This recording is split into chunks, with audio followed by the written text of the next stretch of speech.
El grito fue lo primero que rompió la paz helada de la tarde. Un sonido agudo, cristalino y lleno de un pánico puro que cortó el murmullo de las conversaciones en la plaza de Valle Umbrío. Luego, el chapoteo, un golpe sordo y violento contra el agua que sonó como una sentencia. Elías, que ajustaba el delicado mecanismo de un reloj de bolsillo en el umbral de su taller, levantó la vista justo a tiempo para ver un manchón de color rojo, el abrigo de una niña, desaparecer bajo la superficie turbia y enfurecida del río Serpiente. El tiempo, su eterno compañero y obsesión, pareció detenerse.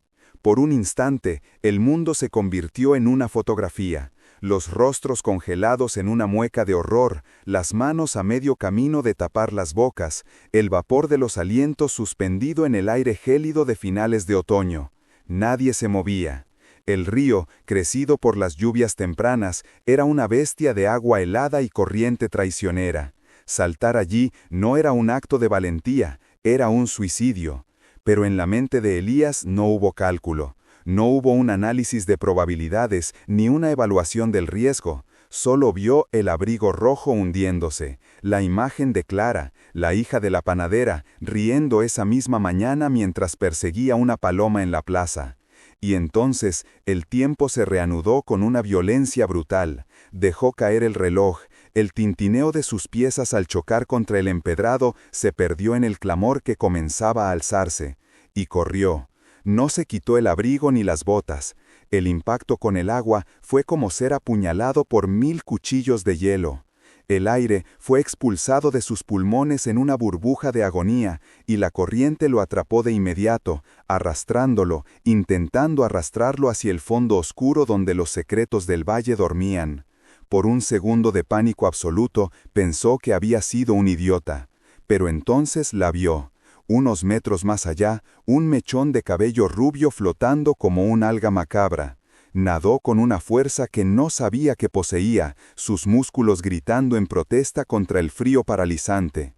El río luchaba contra él, un ser vivo y malévolo que no quería soltar a su presa. Agarró el cuello del abrigo de la niña, tirando de ella con una desesperación animal. Clara estaba flácida, sus ojos cerrados, su pequeño rostro de un azul pálido y antinatural. El peso muerto de su cuerpo y la ropa empapada eran un ancla que los hundía a ambos. La orilla parecía un siglo de distancia. Sus brazos eran de plomo, sus piernas no respondían. El agua le llenaba la boca, sabía a lodo y a algo más antiguo, algo mineral y amargo. Justo cuando la oscuridad comenzaba a reptar por los bordes de su visión, cuando el rugido del agua en sus oídos ahogaba cualquier otro sonido, sus pies tocaron fondo. Era un banco de arena, una pequeña tregua que le ofreció el monstruo. Con un último y hercúleo esfuerzo, se impulsó hacia la orilla y se derrumbó en el barro, arrastrando a Clara con él. Manos lo agarraron, lo levantaron. Escuchaba gritos, el llanto de Gabriela, la madre de Clara, un sonido desgarrador que parecía capaz de agrietar las piedras. Alguien le quitó a la niña de los brazos. Vio de reojo cómo el boticario, don Mateo, se arrodillaba junto a ella, presionando su pequeño pecho, respirando en su boca inerte. Elías temblaba incontrolablemente, no solo de frío, sino de algo más profundo, una vibración que parecía nacer en la médula de sus huesos. Y entonces, un tosido, un espasmo violento que expulsó un chorro de agua sucia de los pulmones de Clara. Luego, un llanto, débil pero inconfundible. Un suspiro colectivo de alivio recorrió a la multitud como una ola cálida. Gabriela se abalanzó sobre su hija, envolviéndola en su abrazo y en su llanto, ahora de gratitud. Todas las miradas se volvieron hacia Elías. El alcalde, un hombre corpulento y de rostro siempre solemne, le puso una mano pesada en el hombro. «Has salvado a la joya de nuestro pueblo, Elías. Eres un héroe». Elías, con los dientes castañeteando, apenas pudo enfocar su rostro. El mundo se sentía distante, como si lo estuviera viendo a través de un cristal empañado. Sacudió la cabeza, el agua goteando de su cabello sobre el rostro del alcalde. «No, no soy un héroe», su voz era un susurro ronco. «Solo hice lo correcto». Esa frase se extendió por Valle Umbrío como la pólvora. se convirtió en la leyenda instantánea del relojero silencioso y modesto que se había enfrentado a la muerte. Durante los días siguientes, el pueblo lo trató con una reverencia que lo incomodaba profundamente. Le llevaban caldos calientes, botellas de vino, panes recién horneados. La gente se detenía en la calle para agradecerle, para tocarle el brazo como si fuera una especie de santo. Él solo asentía, incapaz de encontrar las palabras, y se refugiaba en la penumbra de su taller, en el consuelo familiar del tic-tac de los relojes. Pero algo había cambiado, algo dentro de él. Lo notó por primera vez 3 días después del rescate.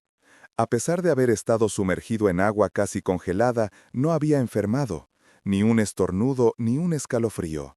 Al contrario, se sentía extrañamente vigoroso. El frío persistente del otoño que siempre se le colaba en los huesos parecía haber desaparecido. Podía trabajar hasta tarde con las ventanas de su taller abiertas de par en par, sin sentir la más mínima brisa. Luego vinieron las cosas más extrañas.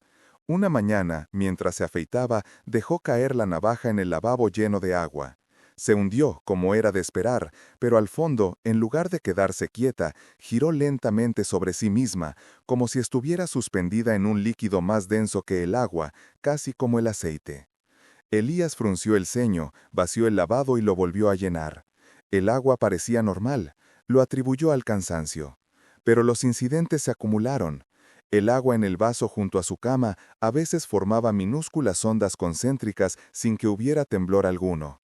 Una tarde, una fuga en una tubería del techo de su taller comenzó a gotear. Puso un cubo debajo. La gota se formó, se estiró, pero en lugar de caer, se quedó suspendida en el aire por un segundo interminable antes de retraerse y volver a la tubería. Parpadeó, convencido de que su mente le estaba jugando una mala pasada. Pero la mancha de humedad en el techo estaba allí y el cubo debajo completamente seco. El cambio más perturbador, sin embargo, lo veía en el espejo. Su reflejo ya no era del todo suyo. A veces, bajo cierta luz, sus ojos parecían más oscuros, casi negros, y su piel tenía un brillo pálido y húmedo. En ocasiones, cuando se miraba fijamente, le parecía que la imagen se movía con un ligero retraso, como un eco visual.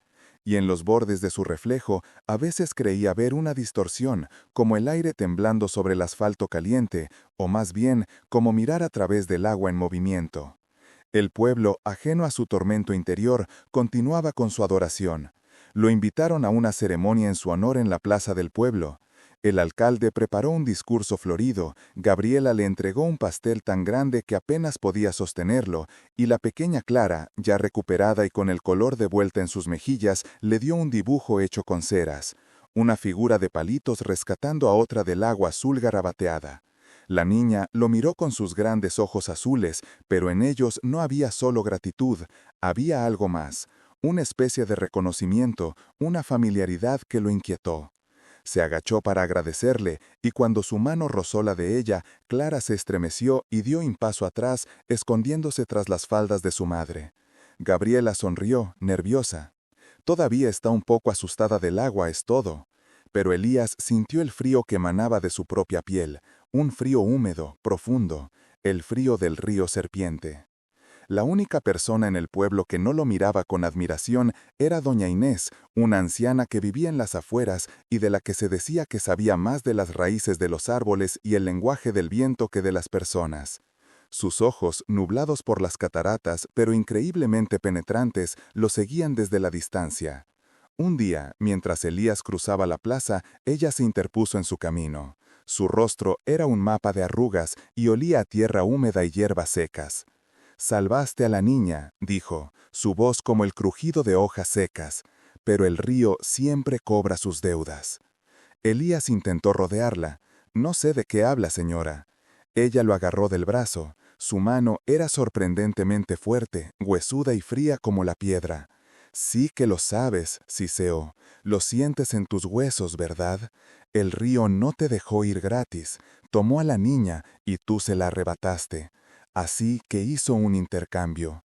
Te dio la vida de ella, pero se quedó con una parte de ti. O peor, puso una parte de sí mismo dentro de ti».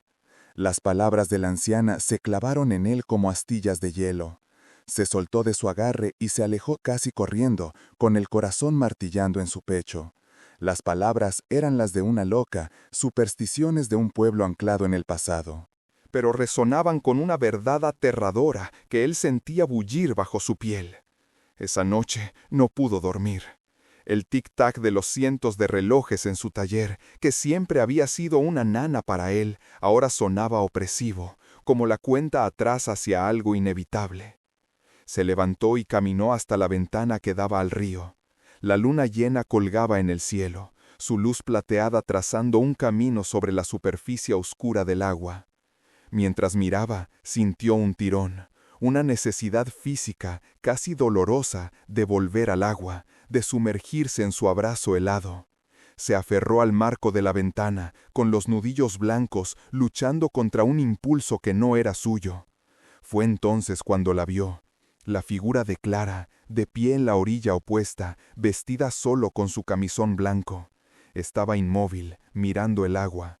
No miraba el agua, lo miraba a él, a través de la distancia, a través de la oscuridad. Y mientras la observaba, aterrorizado, la niña levantó una mano y señaló directamente hacia su ventana. Su rostro estaba inexpresivo, como el de una muñeca de porcelana, pero sus ojos parecían brillar en la oscuridad con una luz pálida y antinatural. El miedo dio paso al pánico. Corrió escaleras abajo y salió a la calle desierta. Tenía que llegar a casa de Gabriela, tenía que advertirle. Pero al llegar a la plaza, se detuvo en seco.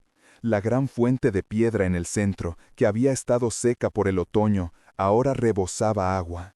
El agua no brotaba de los surtidores, sino que parecía manar de la propia piedra, derramándose por los lados en gruesos chorros oscuros que se deslizaban por el empedrado, convergiendo en un solo punto, sus pies. Miró hacia abajo. El agua se arremolinaba a su alrededor, formando un charco que crecía por momentos, reflejando la luna como un ojo negro y vidrioso. Y en el reflejo no se vio a sí mismo. Vio a un extraño, una figura alta y delgada, con la piel del color del limo del río y ojos que eran dos pozos de oscuridad líquida. La criatura del reflejo le sonrió, una sonrisa ancha y terrible que no movió ni un músculo de su propio rostro. Un grito se ahogó en su garganta, se tambaleó hacia atrás, tropezando, cayendo sobre las piedras mojadas. El agua estaba increíblemente fría, y al tocarla sintió una sacudida, una conexión. Escuchó susurros, innumerables voces que surgían del agua, palabras en un idioma antiguo y olvidado que de alguna manera entendía. Hablaban de deudas, de pactos, de la sed eterna del que mora en las profundidades. El sonido de una campana lo devolvió a la realidad. Era el vigilante nocturno, que lo miraba desde el otro extremo de la plaza, con la linterna temblando en la mano y el rostro pálido de terror. ¿Qué es esto?, balbuceó el hombre. Elías, el agua. Elías siguió su mirada. La fuente había dejado de manar. El agua que lo rodeaba estaba siendo reabsorbida por el suelo, desapareciendo en las grietas entre las piedras sin dejar rastro de humedad. En cuestión de segundos, la plaza volvió a estar completamente seca. El vigilante no esperó una explicación. Se dio la vuelta y corrió, gritando que el demonio andaba suelto en Valle Umbrío. Elías se quedó solo en el silencio, temblando. La profecía de la anciana, la aparición de Clara, la fuente, todo se unía en un mosaico de horror. Él había dicho, solo hice lo correcto. Pero lo correcto, en el lenguaje del río, tenía un precio, y ahora todo el pueblo estaba a punto de ver el verdadero coste de su heroísmo. Los días siguientes fueron un infierno silencioso. La historia del vigilante se extendió por el pueblo, retorciéndose y creciendo con cada retelling. La gente ya no lo saludaba, cruzaba la calle para evitarlo. Las madres apartaban a sus hijos cuando pasaba. Las miradas de admiración se habían convertido en miradas de sospecha y miedo. La puerta de su taller, que antes recibía un flujo constante de clientes y bienhechores, ahora permanecía cerrada. El tic-tac de los relojes era el único sonido en su mundo, cada segundo un martillazo que lo acercaba a una revelación que temía más que a la muerte. Comenzó a investigar, pasaba las noches en vela, buscando en los archivos del pueblo, en los viejos libros de historia local que nadie había abierto en décadas. Encontró leyendas, cuentos susurrados sobre el río Serpiente, al que los antiguos habitantes no llamaban río, sino el que espera, el de la sed insaciable. Hablaban de sacrificios, de tratos hechos en la orilla para asegurar buenas cosechas o para salvar a un ser querido de una enfermedad. El precio siempre era el mismo, un intercambio. Una vida por una vida, un alma por un alma. O, a veces, algo peor, un ancla, un sirviente, alguien que caminara por la tierra seca pero que perteneciera para siempre a las profundidades, un guardián para su puerta. Un pasaje en particular, escrito con una caligrafía temblorosa en el diario de un sacerdote del siglo XVIII, le heló la sangre.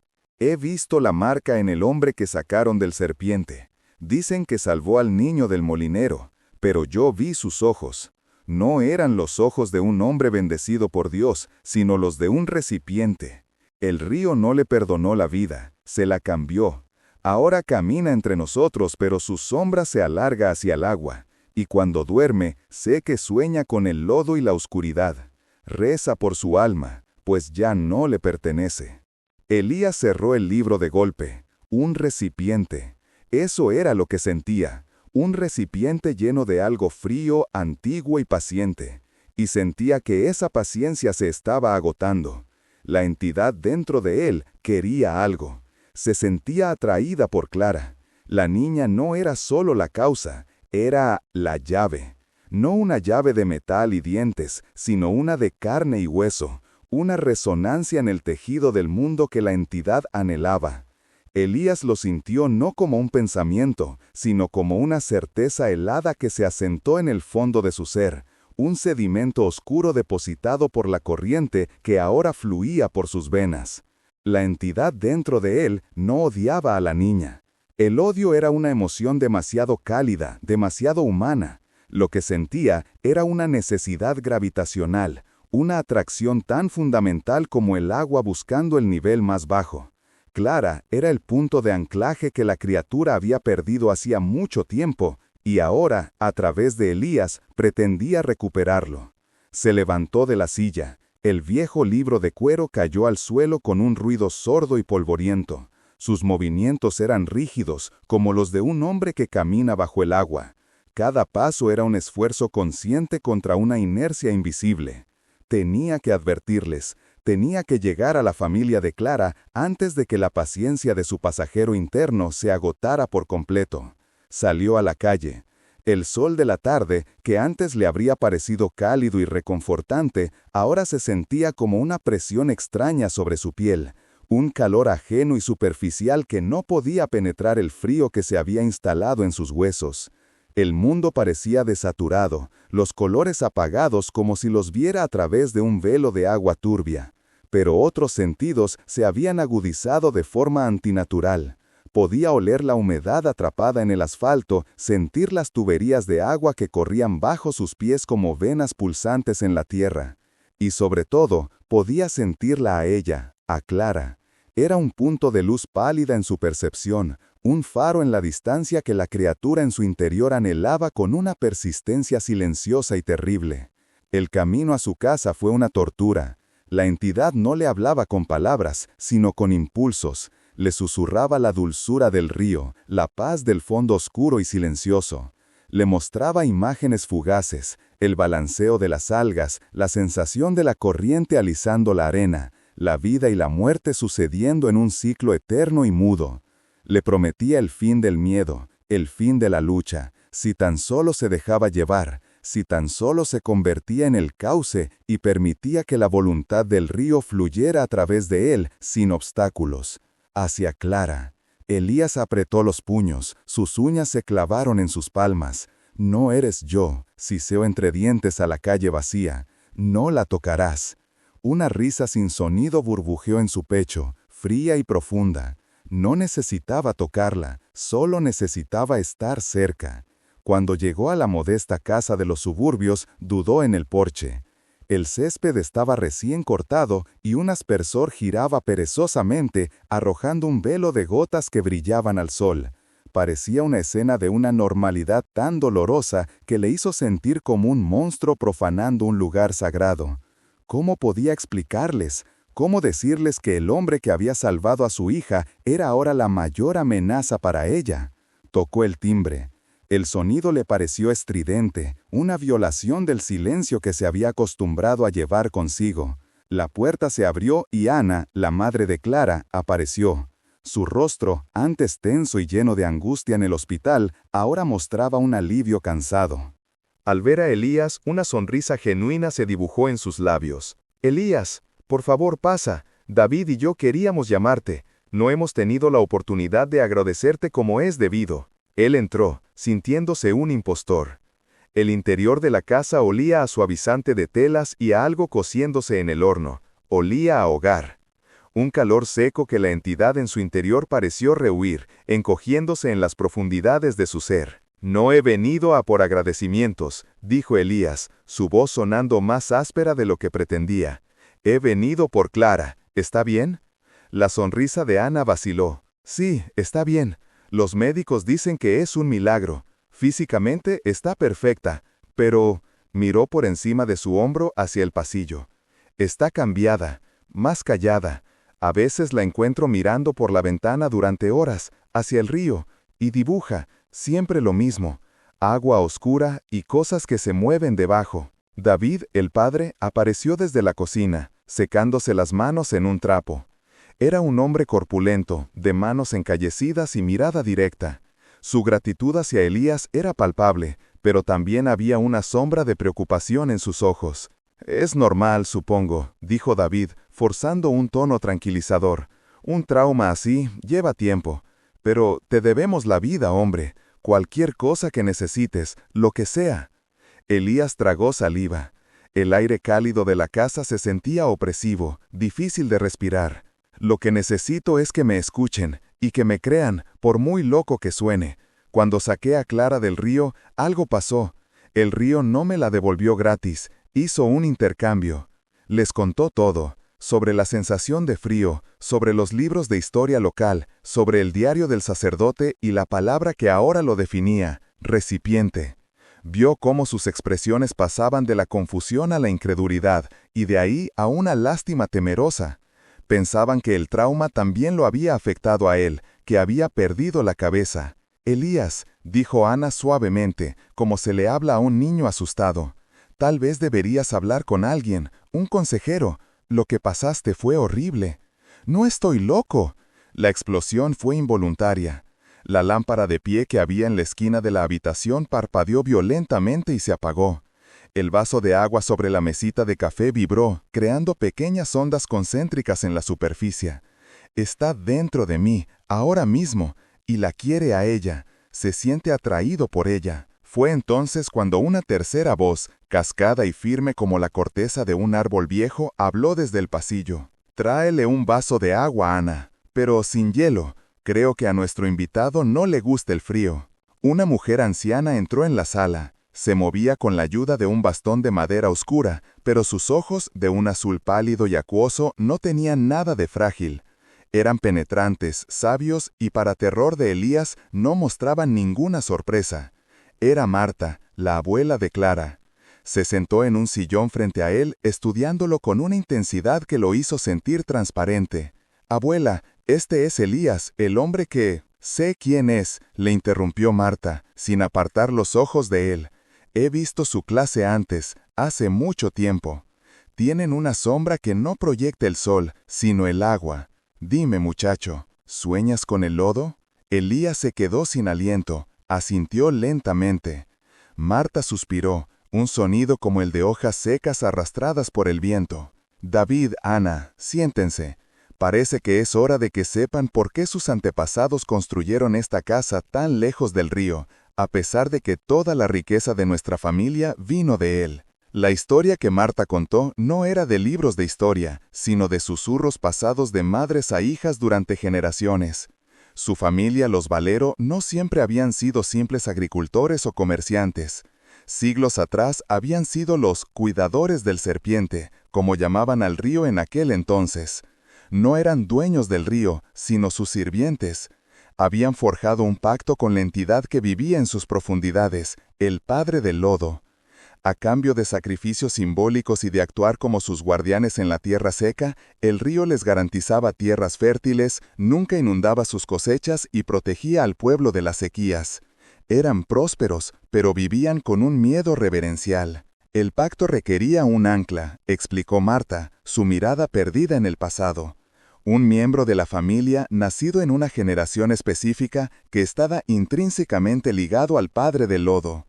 No era un sirviente, sino una parte de él en la tierra, un embajador. A través de esa persona, la entidad podía sentir el mundo, y a través de esa persona, nuestra familia mantenía el equilibrio. Pero hacía casi un siglo, el último ancla, un tío abuelo de Marta, se había rebelado. Se enamoró de una forastera y huyó, rompiendo el pacto. La prosperidad de la familia se marchitó. Las tierras se volvieron áridas. Se alejaron del río, tratando de olvidar la vieja deuda. Pero el río no olvida, concluyó Marta, su mirada volviendo a clavarse en Elías. Ha estado esperando, durmiendo. El accidente de Clada lo despertó. Y cuando te sintió a ti, un alma fuerte luchando en su dominio, te tomó. Te convirtió en su nuevo brazo, en su forma de alcanzar el mundo. ¿Y Clara? Preguntó Elías, con la voz ahogada. Clara nació con la marca, dijo Marta con tristeza. No la física, sino la espiritual. Es la primera en 5 generaciones. Ella debería haber sido la nueva ancla, la restauradora del pacto. El río la reclamaba porque es suya por derecho de sangre. La siente como una parte de sí mismo que ha sido arrancada. De repente, todo encajó con una claridad aterradora. La entidad no quería hacerle daño a Clara, quería completarla. Quería fusionarse con ella, restaurar el viejo vínculo y anclarse de nuevo al mundo a través de la línea de sangre que se lo debía. Y él, Elías, era la herramienta para lograrlo, el recipiente que llevaría el río a la niña. Mientras hablaban, un frío palpable comenzó a llenar la habitación. No era una corriente de aire, sino una ausencia de calor que parecía emanar del propio Elías. Las ventanas empezaron a empañarse desde dentro, a pesar del calor del día. Él está escuchando, susurró Elías, luchando contra un impulso creciente de levantarse y caminar hacia el pasillo, donde sentía la presencia de Clara. Se está impacientando. En ese momento, la pequeña figura de Clara apareció en el umbral. Llevaba su pijama de unicornios que contrastaba grotescamente con la solemnidad de la escena. No miró a sus padres ni a su abuela. Sus grandes ojos se fijaron en Elías. No había miedo en ellos, sino una extraña y antigua comprensión. Se acercó a él lentamente y extendió su manita, no para tocarlo, sino para señalar algo justo a su lado, en el aire vacío. «El hombre mojado está triste», dijo con una vocecita clara y serena. «Dice que tiene frío y que quiere ir a casa». El terror puro y helado se apoderó de Elías. No era él quien se sentía así, era la entidad, y estaba usando a la niña para hablar. La conexión entre ellos ya se estaba formando. Se levantó de un salto, derribando la silla. «Tengo que irme, estar cerca de ella me hace más fuerte, a él». Corrió hacia la puerta, ignorando las llamadas de David y Ana. Salió a la calle y no se detuvo. Corrió sin rumbo, tratando de escapar de la voz en su cabeza, del frío en sus venas y de la imagen de los ojos comprensivos de la niña. Pero no podía escapar de sí mismo. Se refugió en su pequeño y anónimo apartamento, un lugar que ya no se sentía como suyo. Se sentó en la oscuridad, temblando, no por el frío físico, sino por la lucha interna. La entidad ya no era sutil. Ahora que había estado cerca de su objetivo, era una presencia exigente, una marea que subía dentro de él, amenazando con ahogar lo que quedaba de su voluntad. Se quedó dormido por agotamiento y se hundió en pesadillas que no eran suyas. Vio el mundo desde el fondo del río. Vio los cascos de los barcos pasar como nubes oscuras sobre su cabeza. Sintió el peso de siglos de agua sobre él. Vio a los antepasados de Clara en la orilla, arrojando ofrendas al agua, flores, grano, a veces un animal. Vio a los antepasados de Clara en la orilla arrojando ofrendas al agua, flores, grano, a veces un animal. Vio la construcción del viejo molino del que hablaba el diario del sacerdote, una estructura de piedra que parecía canalizar el poder del río, un lugar de pactos y poder, la puerta del guardián.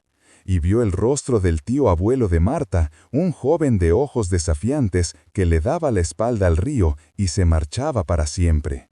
Sintió la furia fría y el dolor del abandono de la entidad como si fueran suyos, una soledad de décadas que se había convertido en un hambre latente.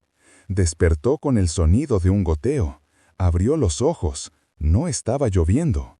El sonido venía de dentro del apartamento. Se levantó y el suelo estaba cubierto por una fina capa de agua fría y fangosa. El agua no entraba por debajo de la puerta ni por las ventanas. Se filtraba directamente de las paredes, que estaban oscuras y húmedas, cubiertas de una fina capa de limo verdoso. El aire era espeso y olía a tierra mojada y a vegetación en descomposición. Estaba convirtiendo su hogar en un trozo del lecho del río. Se dirigió al baño, aterrorizado. Se miró en el espejo del botiquín y el rostro que le devolvió la mirada era el suyo, pero equivocado. Su piel tenía un tinte pálido, casi grisáceo. Sus ojos, normalmente castaños, parecían casi negros, dos pozos de agua estancada. Y mientras miraba, su reflejo sonrió. Fue una sonrisa lenta, ancha y desprovista de cualquier calidez o alegría. No era su sonrisa. Detrás de su reflejo, en la superficie del espejo, vio una imagen superpuesta, el rostro de Clara, pálido y solemne, con algas en el pelo, como si estuviera flotando justo debajo de la superficie. «Tráela», pareció decir el reflejo, su voz un eco gorgoteante en la mente de Elías. «Tráela a la puerta, al viejo molino, la marea sube, es la hora, completa el intercambio». Con un grito que fue mitad rabia y mitad pavor, Elías estrelló su puño contra el espejo. El cristal se hizo añicos, cayendo al lavabo y al suelo mojado. Los fragmentos reflejaban su rostro roto y la imagen distorsionada de la habitación río. Cortarse la mano apenas le dolió. La sangre que brotaba era oscura y lenta, mezclándose con el agua fangosa. Sabía que no podía seguir huyendo. Esconderse solo le daba tiempo a la entidad para fortalecer su control, para transformar su mundo y finalmente su cuerpo. No podía luchar contra un océano encerrándose en una habitación. Tenía que ir a la fuente, a la orilla, al lugar que había visto en sus sueños, el viejo molino, la puerta. Pero no podía ir solo. La entidad quería que fuera, lo estaba empujando hacia allí. Ir solo sería una rendición. Necesitaba ayuda, necesitaba a la familia de Clara. Eran los únicos que sabían la verdad y, lo más importante, ellos también estaban en peligro. La entidad no solo lo quería a él, quería corregir el desequilibrio que él había causado. Quería a Clara. Con la mano envuelta en un trozo de toalla, Elías salió del apartamento. El pasillo ya no era un pasillo, sino un muelle desvencijado y cubierto de algas que se extendía hacia una bruma espesa que olía a sal y descomposición. Cada paso hacía crujir la madera podrida. No se detuvo a pensar. El miedo era un combustible que lo empujaba hacia adelante, a través de la ilusión hasta la puerta de su coche. El metal estaba frío y húmedo al tacto, cubierto de una fina capa de rocío salado a pesar de que no había llovido. Condujo por calles que se habían convertido en canales oscuros. Los reflejos de los semáforos se alargaban sobre el asfalto mojado como serpientes de colores enfermizos. Veía rostros pálidos en los charcos, bocas abiertas en silenciosos gritos que solo él parecía percibir. El mundo se estaba ahogando lentamente, y él era el epicentro. Cuando llegó a la casa de Clara, un modesto chalet en las afueras, dudó un instante. ¿Cómo explicarles? ¿Cómo decirles que había traído una maldición del río a su puerta? Pero la visión del rostro de Clara, pálido y con el pelo flotando, lo espoleó. Golpeó la puerta con su mano sana. El padre de Clara, un hombre corpulento llamado Roberto, abrió la puerta con el ceño fruncido. Al ver el estado de Elías, empapado, con la mano ensangrentada, los ojos desorbitados, su expresión pasó de la confusión a la alarma. «¿Qué diablos te ha pasado?», preguntó, poniéndose en guardia. «Es Clara», jadeó Elías. «Está en peligro. Tenemos que hablar. Todos». La madre de Clara, Elena, apareció detrás de su marido, pero fue una tercera figura la que captó la atención de Elías. Un anciano de piel curtida y ojos pequeños y brillantes, sentado en un sillón en el salón. Era el abuelo de Clara, Mateo, y en sus ojos Elías no vio sorpresa, sino un terrible y antiguo reconocimiento. Los llevó adentro y entre balbuceos y frases entrecortadas, Elías les contó todo. El rescate, el reflejo, el agua en su casa, la voz que exigía un intercambio en el viejo molino. Roberto y Elena lo miraban como si estuviera loco, a punto de llamar a la policía. Pero Mateo levantó una mano temblorosa. «El cobrador del río», susurró el anciano, y la habitación quedó en silencio. Es una historia vieja, más vieja que el pueblo. Cuando el río se siente engañado, cuando se le arrebata una vida que ya consideraba suya, envía un eco, un ancla, para reclamar lo que se le debe o tomar un sustituto. «¿Un sustituto?», repitió Elena con horror. Mateo miró a Elías. «Salvaste a la niña». Rompiste el pacto del agua. Ahora la deuda está ligada a ti. Pero el cobrador no quiere al Salvador, quiere lo que se le negó. Quiere el alma que salvaste». Un pequeño sollozo se escuchó desde lo alto de las escaleras. Clara estaba allí, en pijama, con los ojos llenos de lágrimas. «He soñado con la mujer del agua», dijo con voz temblorosa. «Me dice que vuelva a casa». El pánico se apoderó de la habitación. Roberto se abalanzó sobre Elías, pero Mateo lo detuvo. «Él no es el enemigo, es la única oportunidad que tenemos». El anciano se levantó con esfuerzo.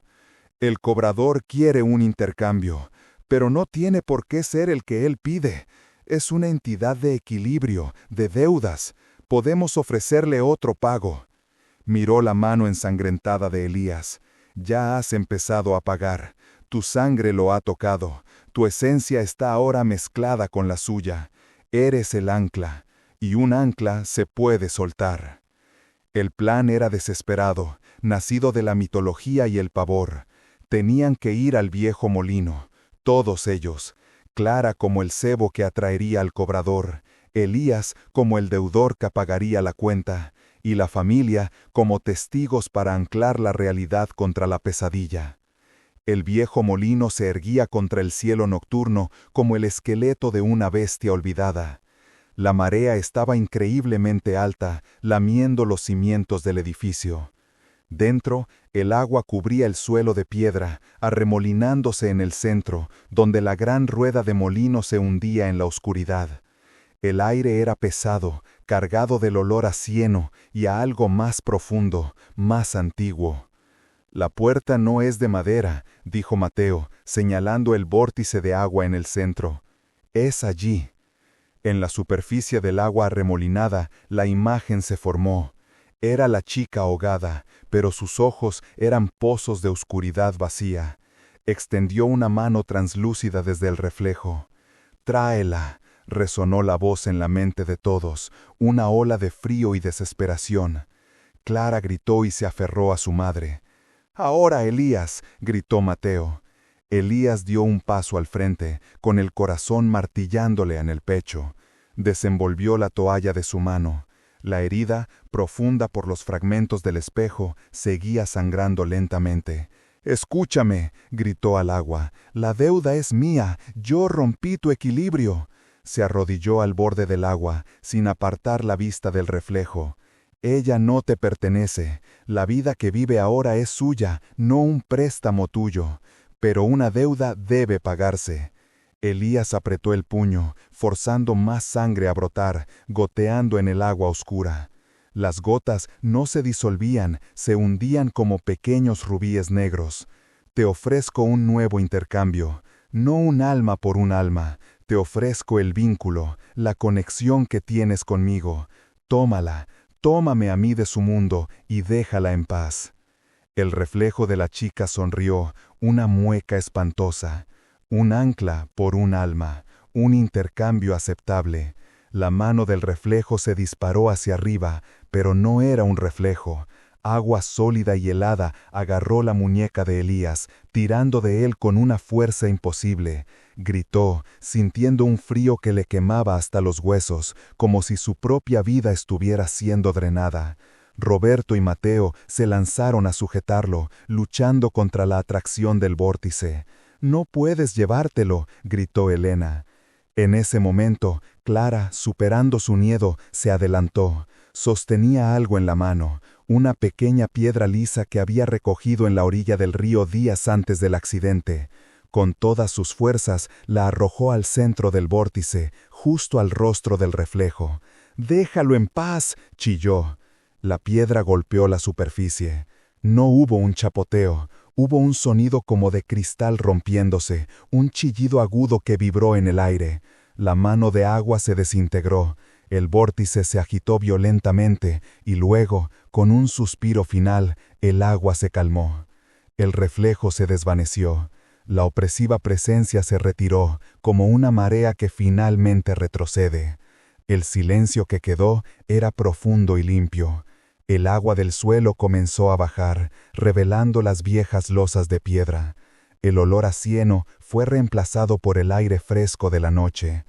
Elías yacía en el suelo, temblando, con la familia rodeándolo. Su mano estaba pálida y la herida había dejado de sangrar, cerrada como una cicatriz vieja y blanca. El frío nunca lo abandonaría del todo, un recuerdo perpetuo de la deuda. Se levantó, mirando sus propias manos, y luego a Clara, que lo observaba con una gratitud que trascendía las palabras. Semanas después, la vida había vuelto a una extraña normalidad. El apartamento de Elías estaba seco. Los reflejos solo le devolvían su propia imagen. Pero a veces, al pasar junto a un charco o mirar por una ventana en un día de lluvia, sentía un tirón, un eco de la llamada del agua. Era una cicatriz en su alma. Miró la marca blanca en su mano y pensó en las palabras que lo habían iniciado todo. Él había dicho que solo hizo lo correcto. Y ahora entendía el verdadero peso de esa simple frase, que a veces hacer lo correcto no es el final de la historia, sino el comienzo de una deuda que hay que estar dispuesto a pagar. 1 año pasó, luego 2. La cicatriz en su mano se convirtió en parte de su piel, una línea de nácar que solo él notaba de verdad. La llamada del agua se había aquietado, convirtiéndose en un murmullo de fondo, como el zumbido distante de la ciudad que nunca cesa. Vio a Clara y a Mateo algunas veces, se saludaban con una familiaridad silenciosa, un entendimiento que no necesitaba palabras. La gratitud en los ojos de ella había sido reemplazada por una preocupación constante, como si temiera que el precio final aún no se hubiera cobrado. Y tenía razón. La tormenta llegó en el tercer otoño. No fue una lluvia normal, fue un diluvio bíblico que hinchó el viejo río hasta que sus aguas marrones y furiosas se derramaron por las calles. Las sirenas eran el único canto de la ciudad. Elías sintió la llamada de nuevo, pero esta vez no era un tirón sutil, era un rugido en su sangre, una orden ineludible. El agua lo reclamaba. No corrió, no se escondió. Sabía con una certeza que le helaba los huesos a dónde debía ir. Condujo su furgoneta a través de calles que se convertían en canales hasta que el motor se ahogó y tuvo que continuar a pie, con el agua helada subiéndole por las piernas.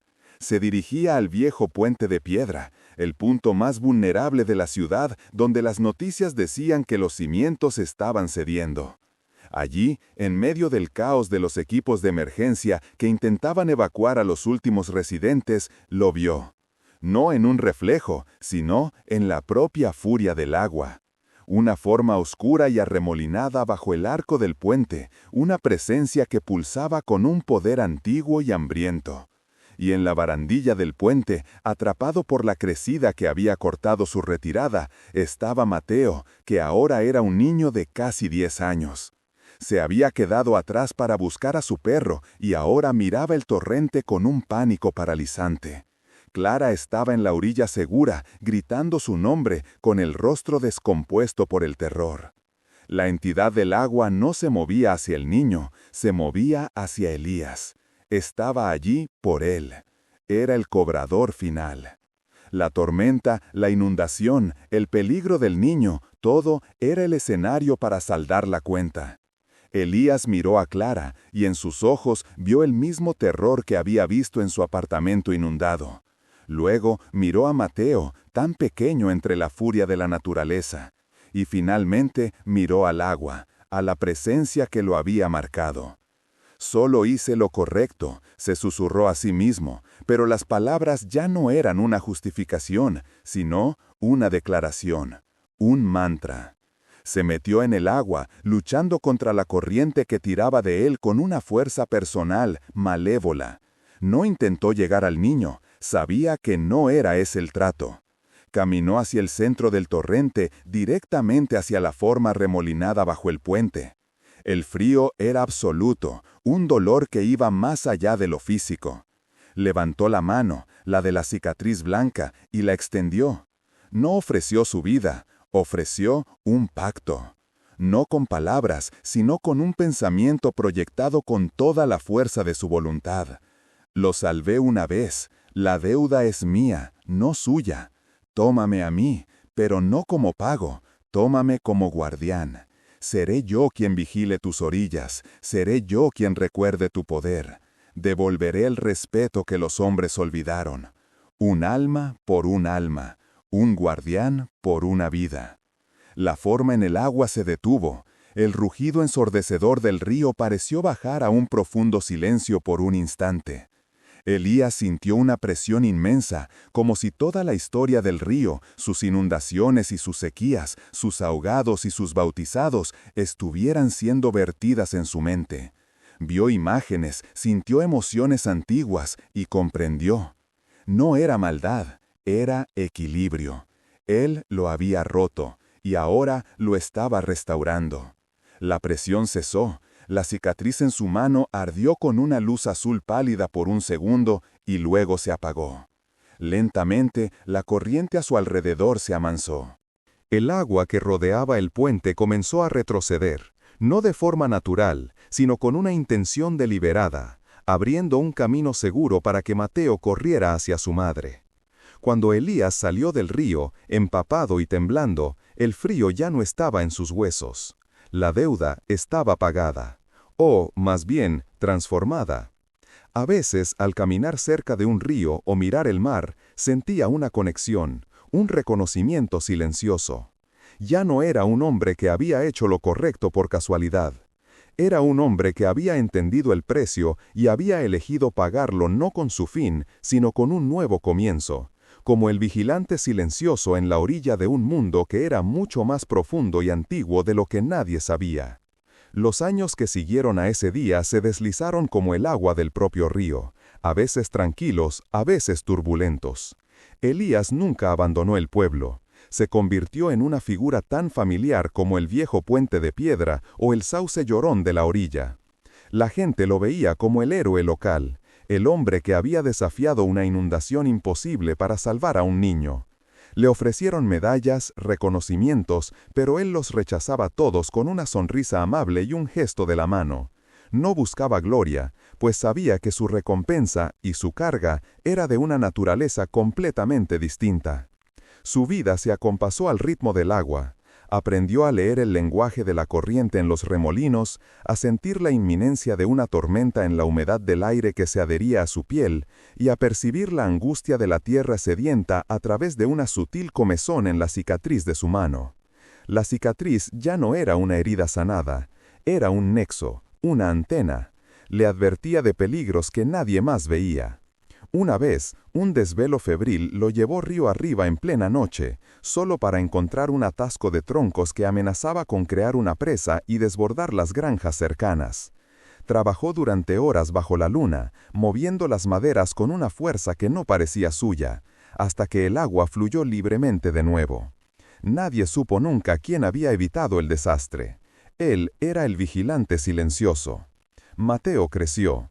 El niño del río se convirtió en un joven fuerte y reflexivo, con una extraña aversión a las aguas estancadas, pero una profunda fascinación por el río que casi le arrebató la vida.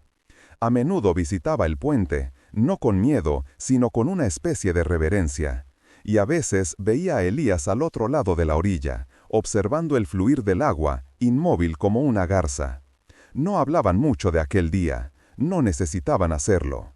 En los ojos de Mateo había una gratitud que trascendía las palabras, y en los de Elías una comprensión antigua, la calma de quien ha visto el fondo del mundo y ha vuelto. Una tarde de otoño, muchos años después, un Mateo ya hombre se acercó al puente y encontró a un Elías anciano, con el pelo blanco como la espuma de los rápidos. Elías no lo miró, pero supo que estaba allí. «Sigue fluyendo», dijo Elías en voz baja, más para el río que para el joven. «Gracias a ti», respondió Mateo, dejando una pequeña piedra lisa que había recogido de la orilla sobre la barandilla del puente. Un tributo silencioso, una ofrenda. Elías asintió lentamente. Cuando Mateo se fue, recogió la piedra. Estaba fría y suave, pulida por incontables años de corriente. Al sostenerla en la palma de su mano, la cicatriz plateada brilló con un pulso de luz azul tan tenue que podría haber sido un reflejo del cielo en el agua. El río murmuró a sus pies, un sonido que para él no era solo agua contra la roca, sino una voz familiar, un reconocimiento. No había salvado a un niño aquel día, había aceptado un lugar en una historia mucho más larga, y allí permanecería como guardián del equilibrio hasta que la última gota de agua decidiera finalmente volver al mar. Los años se deslizaron como el agua bajo el puente, y Elías se convirtió en una parte del paisaje, tan constante como los robles centenarios que custodiaban la orilla. Su piel adquirió la textura de la corteza y sus ojos el color profundo del agua en calma.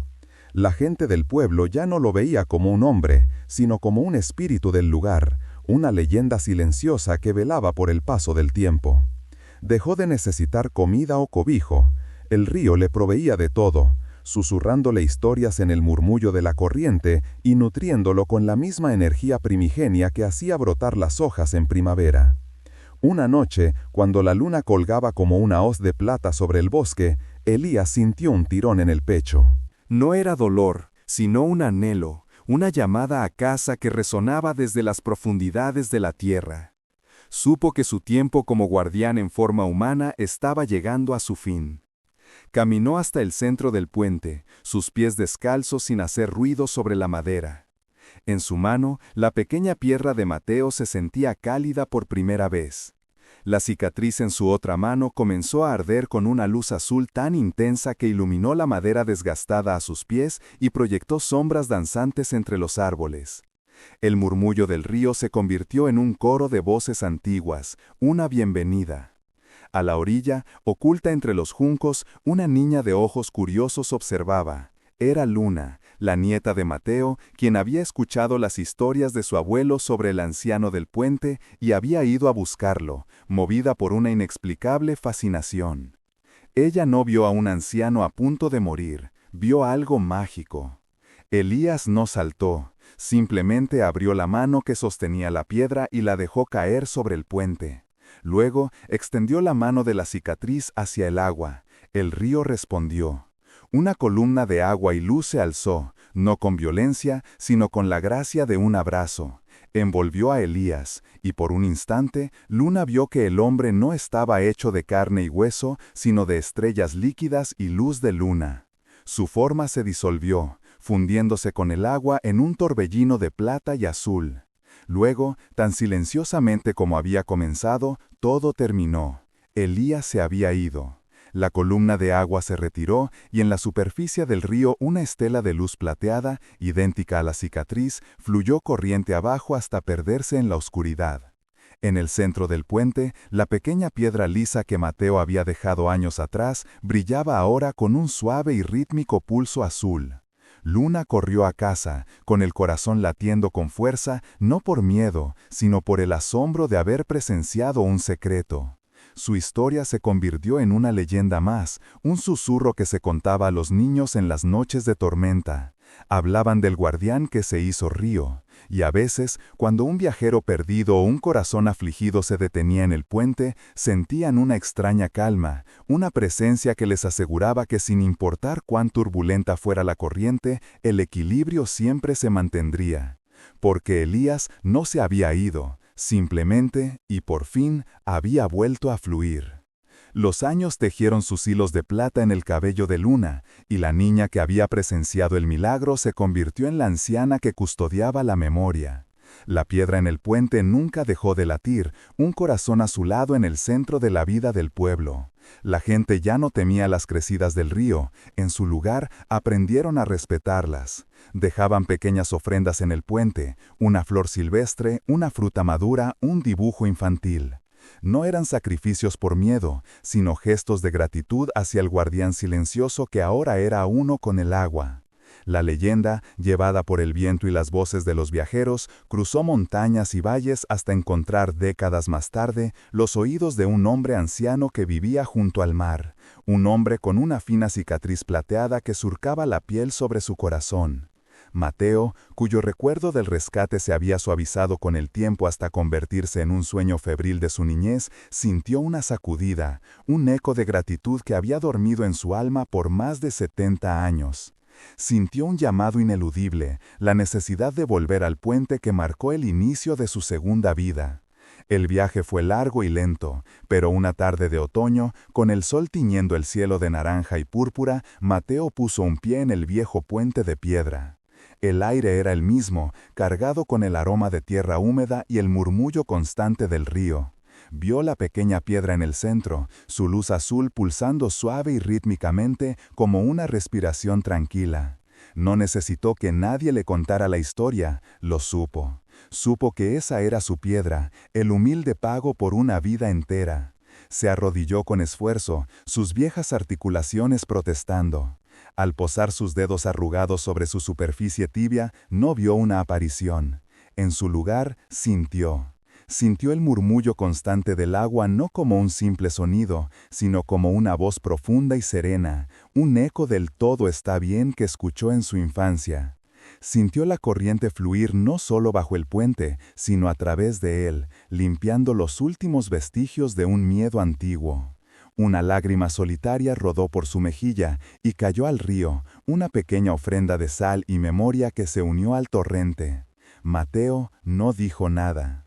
Simplemente se quedó allí, con la mano sobre la piedra, hasta que la última luz del día se desvaneció, y las primeras estrellas aparecieron, reflejándose en la superficie oscura del agua como diamantes líquidos.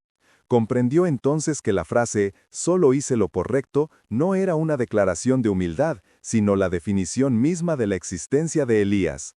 Era la ley del río, la ley de la vida, dar, proteger, fluir y mantener el equilibrio. Se levantó, sintiéndose más ligero que en años, y se marchó del puente, dejando que el guardián continuara su vigilia eterna. Porque en el corazón del río, un acto de bondad nunca es un final, sino el principio de una corriente eterna.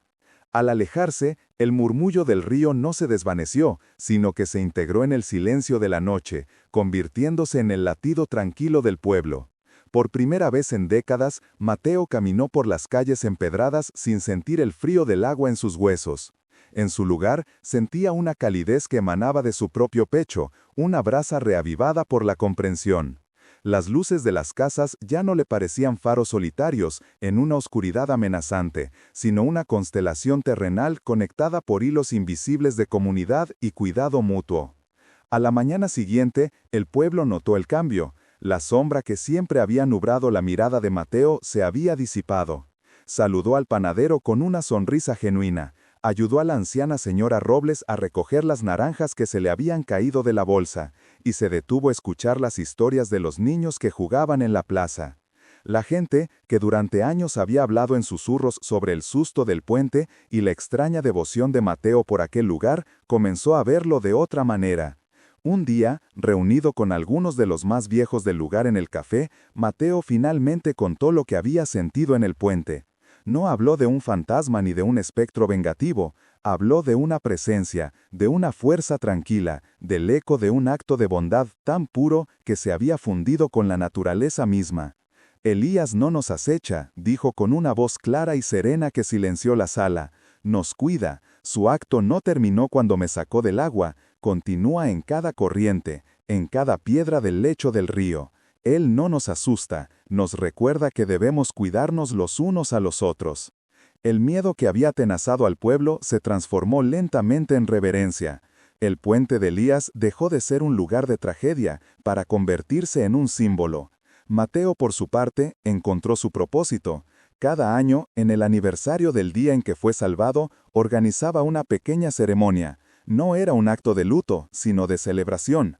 La gente del pueblo se reunía en la orilla, y en lugar de oraciones sombrías, compartían historias de actos de bondad que habían presenciado o realizado durante el año. Luego, uno por uno, dejaban flotar una pequeña flor blanca en el agua, no como ofrenda a un muerto, sino como una promesa al río, a Elías y a ellos mismos. Pasaron los años. Mateo envejeció, su cabello se volvió tan blanco como la espuma del río en los rápidos. Un atardecer, estaba sentado en un banco cerca del puente, observando a una nueva generación de niños jugar. Un pequeño tropezó y cayó, raspándose la rodilla. Antes de que el llanto pudiera estallar, Mateo ya estaba a su lado, ayudándolo a levantarse con manos firmes pero gentiles. Limpió la herida con su pañuelo, y mirando al niño a los ojos, le dijo las palabras que habían definido su vida. Tranquilo, solo hice lo correcto. El niño dejó de llorar y lo miró con curiosidad. En ese momento, una ráfaga de viento sopló desde el río, llevando consigo el susurro del agua y el aroma de la tierra húmeda. Y en los ojos del niño, Mateo no vio miedo, sino el reflejo brillante del agua, un destello de comprensión que trascendía las palabras. La corriente de bondad de Elías había encontrado un nuevo cauce, y Mateo, finalmente en paz, sonrió, sabiendo que el río siempre, siempre seguiría fluyendo.